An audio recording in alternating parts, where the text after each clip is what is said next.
ನಮಸ್ಕಾರ ವೀಕ್ಷಕರೇ. ಇವತ್ತು ನಾನು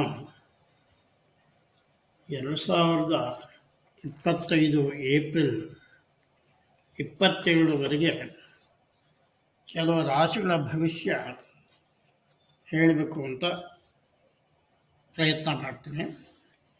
ನಿಮಗೆ ಇಷ್ಟ ಆಗಿತ್ತು ಅಂತಂದರೆ ದಯವಿಟ್ಟು ಸಬ್ಸ್ಕ್ರೈಬ್ ಮಾಡಿ. ಈಗ ಮುಖ್ಯವಾಗಿ ಏನು ಅಂತಂದರೆ, ಈ ಮೇಷರಾಶಿಯವರಿಗೆ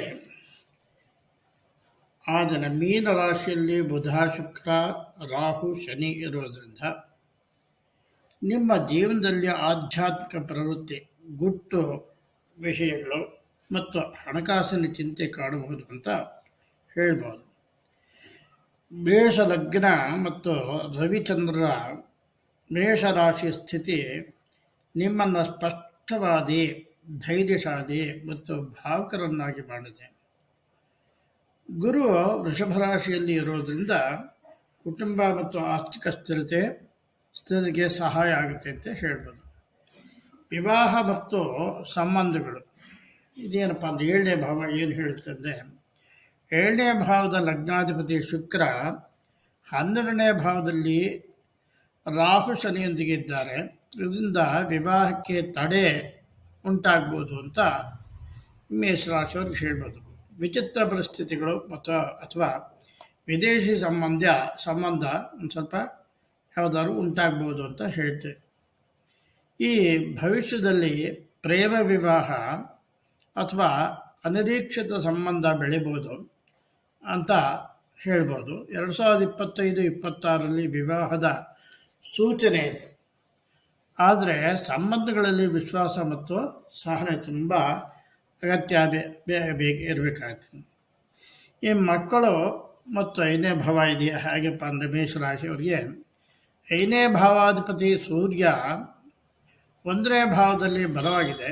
ಇದು ಮಕ್ಕಳ ಸುಖ ಮತ್ತು ಸಾಧನೆಗೆ ಒಂಥರ ಶುಭ ಸೂಚನೆ ತೋರಿಸ್ತಾ ಇದೆ. ಅದರಿಂದ ಮಕ್ಕಳಾಗಬಹುದು ಅಂತ ಹೇಳುತ್ತೆ.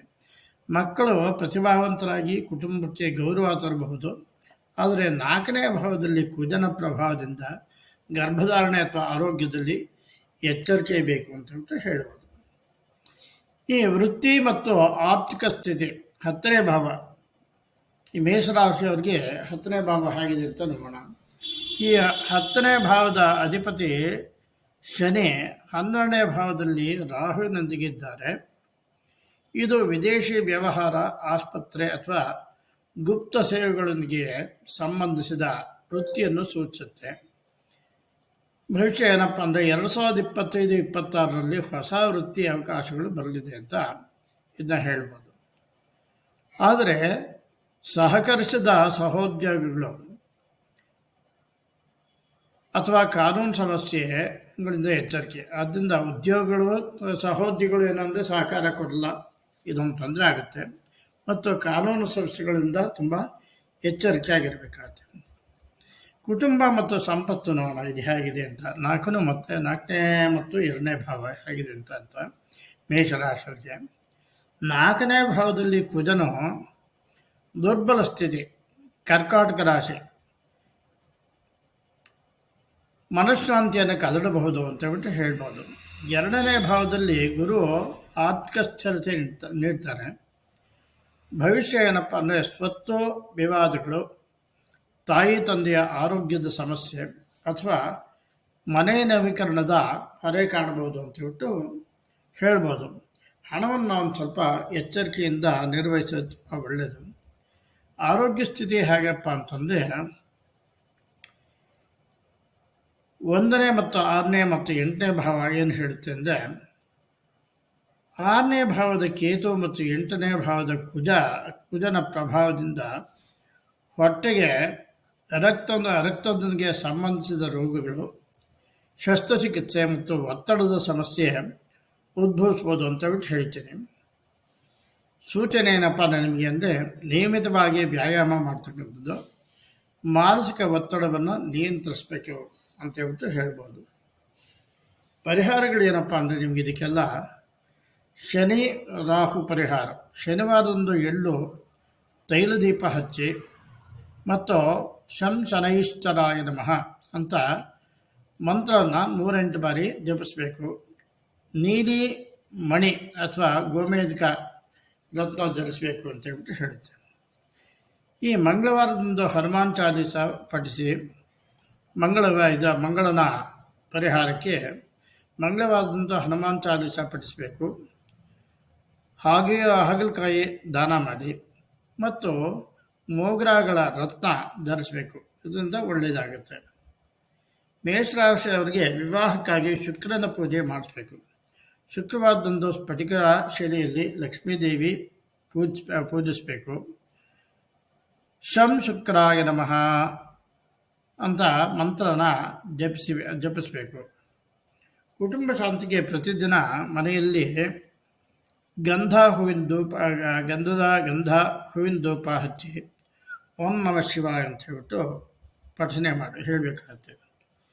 ಈ ಗ್ರಹಗಳ ಸ್ಥಿತಿ ಸವಾಲುಗಳನ್ನು ತಂದರೂ ಸಕಾರಾತ್ಮಕ ಮನೋಭಾವ ಮತ್ತು ಪರಿಹಾರಗಳ ಕ್ರಿಯೆಗಳಿಂದ ಸಮಸ್ಯೆಗಳನ್ನು ನಿವಾರಣೆ ಮಾಡ್ಬೋದು.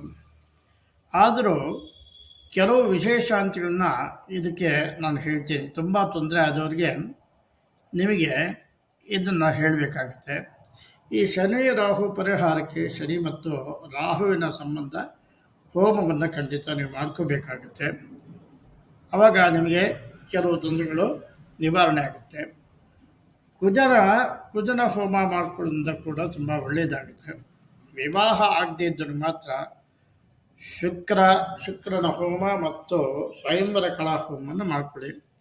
ಕುಟುಂಬ ಶಾಂತಿ ಮನೆಯಲ್ಲಿ ಯಾವಾಗಲೂ ಕಲಹ ಏನಾದರೂ ಇತ್ತು ಅಂದರೆ ನೀವು ಮುಖ್ಯವಾಗಿ ವೃದ್ಧ ಹೋಮವನ್ನು ಮಾಡ್ಕೊಳ್ಳೋದು ತುಂಬ ಒಳ್ಳೆಯದು ಅಂತ ಹೇಳ್ಬಿಟ್ಟು ಹೇಳ್ತೇನೆ.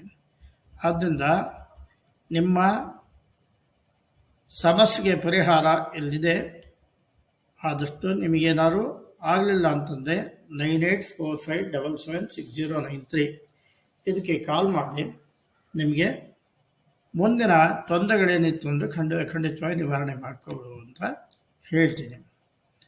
ಇದಾದ ನಂತರ ಈ ಮೇಷರಾಶಿಯವರಿಗೆ ಹೇಳಿದ್ದೀನಿ. ವೃಷಭ ರಾಶಿಯವರಿಗೆ ಆರ್ಥಿಕ ಚೇತರಿಕೆ ಉಂಟಾಗುತ್ತೆ. ಭೂ ಸಂಬಂಧಿತ ವ್ಯವಹಾರಗಳು ಒಳ್ಳೆಯ ಫಲ ನೀಡಬಹುದು. ಕುಟುಂಬದಲ್ಲಿ ಶುಭ ಕಾರ್ಯಗಳ ಸಾಧ್ಯತೆ ಖಂಡಿತವಾಗಿದೆ. ಹಣಕಾಸು ಲಾಭದೊಂದಿಗೆ ಹಳೆಯ ಸಾಲಗಳನ್ನು ತೀರಿಸುವ ಅವಕಾಶ ಇದೆ. ಉದ್ಯೋಗದಲ್ಲಿ ಚೇತರಿಕೆ, ಆದರೆ ಹೊಸ ಹೊಣೆಗಾರಿಕೆ ಹೆಚ್ಚಾಗಬಹುದು ಅಂತ ಹೇಳ್ಬೋದು. ಕುಟುಂಬ ಸದಸ್ಯರೊಂದಿಗೆ ಪರಸ್ಪರ ಸಂಧಾನ ಅಗತ್ಯ. ದಾಂಪತ್ಯ ಜೀವನದಲ್ಲಿ ಸ್ವಲ್ಪ ತಾಳ್ಮೆ ಇಟ್ಟು ಮಾತುಕತೆ ನಡೆಸಿದ್ರೆ ಉತ್ತಮ ಅಂತ ಹೇಳ್ತೀನಿ. ಅದಾದ ನಂತರ ಈ ಮಿಥುನ ರಾಶಿಯವರಿಗೆ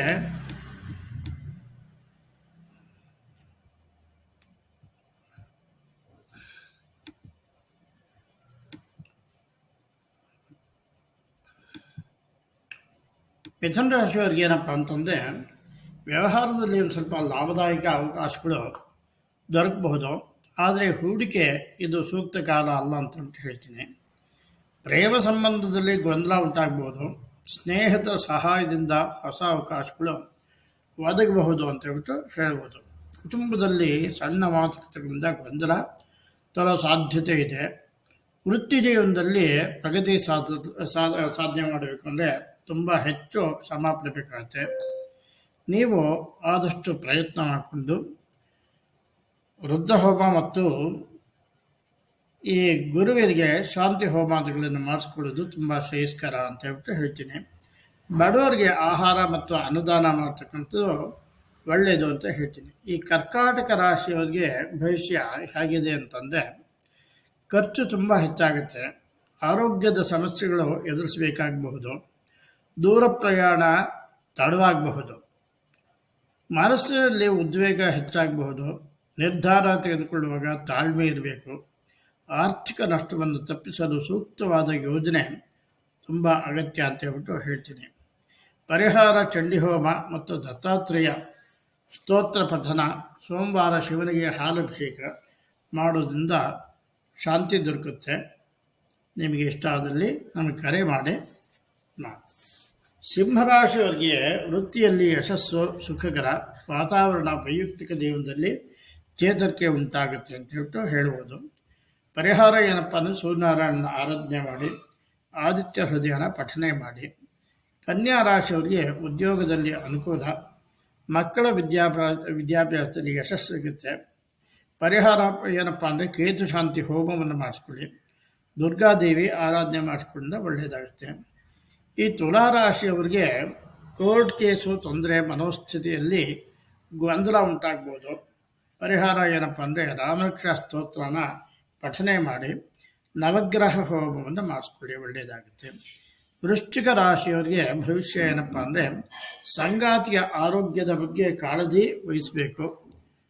ಪರಿಹಾರ ಏನಪ್ಪ ಅಂದರೆ ಕುಜನ ಆರಾಧನೆ, ಮಂಗಳವಾರ ಸುಬ್ರಹ್ಮಣ್ಯ ಸ್ವಾಮಿ ದೇವಸ್ಥಾನಕ್ಕೆ ಹೋಗಿ ಮಂಗಳವಾರ ವ್ರತವನ್ನು ಮಾಡಿ, ಒಳ್ಳೆಯದಾಗುತ್ತೆ.